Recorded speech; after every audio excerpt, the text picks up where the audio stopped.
ازيكم عاملين ايه؟ يا رب تكونوا في احسن حال.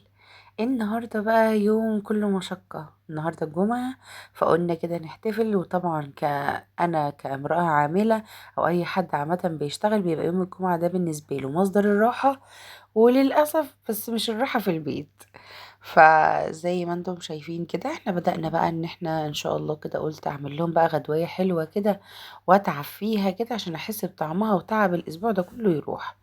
فبدأت كده زي ما انتم شايفين الأول. بدأت إن أنا أعمل معايا اللحمة المفرومة معصجة عشان هعمل مكرونة بالبشاميل. فقررت النهاردة هعمل مكرونة بالبشاميل وفراخ بخلطة تحفة، خطيرة خطيرة خطيرة، زي كباب الحلة كده بس بطريقة جميلة جدا. هتعمليها وتدخليها الفرن ومش هتتعبي خالص.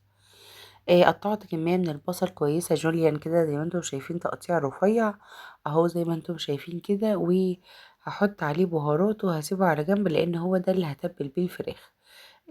انا عندي وركين فحطيت نص كيلو من البصل. لو انت عندك بقى فرخة كاملة فهتحطي بالظبط، يعني انا عندي وركين كبار فهتحطي بالظبط بتاع كيلو بصل. تمام. اهم حاجه في الوصفه دي السماق، سماق والحبهان البودر والملح، وكمان البطل بتاعنا النهارده هو الصويا صوص. بدأت كده ان انا انزل بليمونية كاملة كمان على المقادير زي ما انتم شايفين.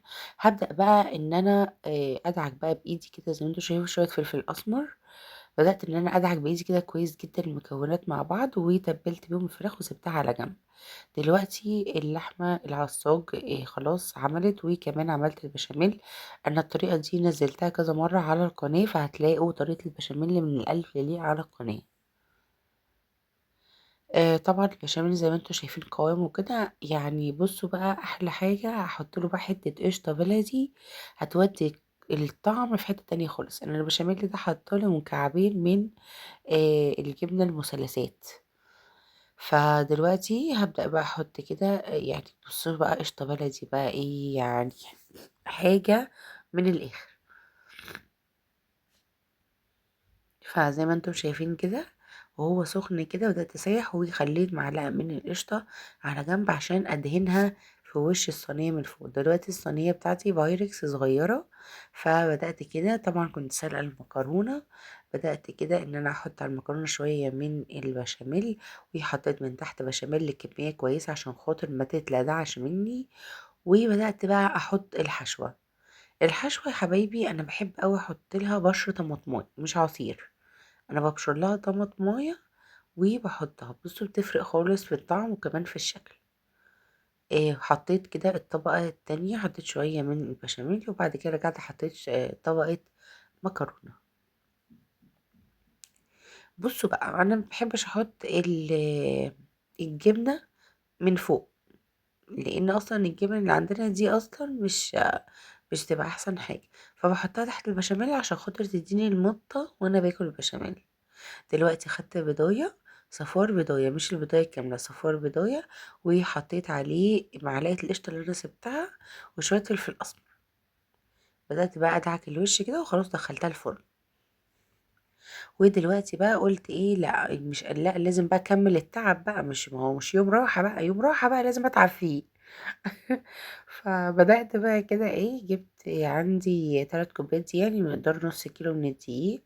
قلت هعمل لهم كده ايه عيش شامي كام رغيف كده صغيرين، بحيث ان هي بقى تتغمس مع الفراخ وتبقى بقى طعمها ايه في حتة تانية. ما بيحتاجش اي حاجة غير نص كوباية من اللبن على كوباية من المية وشوية من الملح وكيس من الخميرة، بس كده. خلصتهم وخلاص وعجنتها، وعجينة بقت طرية جدا وسبتها على جنب. ودلوقتي طبعا زي ما انتم شايفين كده الفراخ حطيتها طبعا في الصينية خلاص بتاعتها، وحطيت عليها شوية الزيت دول عشان خاطر بتاع ربع كوباية من الزيت عشان تديها اللمعة، لان مش هحط عليها اي حاجة. لفيتها بورق فويل، ما عندكيش حطي غطا حلة ألمونيوم ودخليها الفرن عادي.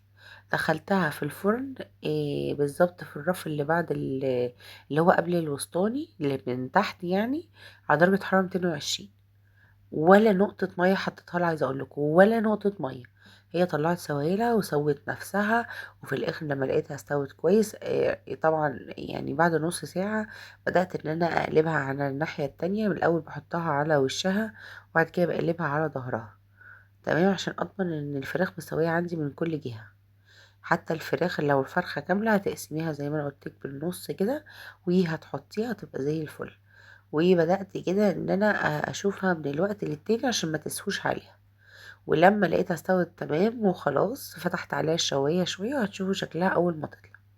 دلوقتي انا طبعا سبت العجينة تخمر بالظبط ساعة الا ربع. وبعد ما خمرت معايا كويس، بدأت ان انا اكورها كده زي ما انتوا شايفين، كور متساوية. ماشي، الباقي صغير دول مش مشكلة. انا عملت رغيفة كبيرة رغيفة صغيرة، يعني على قد ما اقدر. زي ما انتم شايفين بتبقى السمك بتاعها نص ملي، نص سنتي، تمام. اهو زي ما انتم شايفين انا ببدأ افرد على دي واحدة واحدة، وبعد ما باخدها بفردها فردة بسيطة جدا، بوزن ايدي فيها، وبعد كده بروح منفضة من الدقيق وحطاها في صينية مفروشة.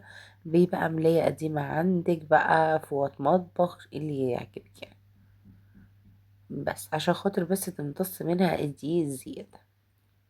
وبغطيها وبسيبها بالظبط بتاع نص ساعة كمان. ما ينفعش ان انا احطها في الفرن وهي لسه ما ارتفعتش تاني، يعني تاني مرة يبقى انت كده بتخمريه مرتين. طبعا درجة حرارة، اعلى درجة حرارة عندك، الفرن شغال من فوق ومن تحت. وبدأت ان انا احطهم، بصوا بسم الله ما شاء الله بينفخ ازاي.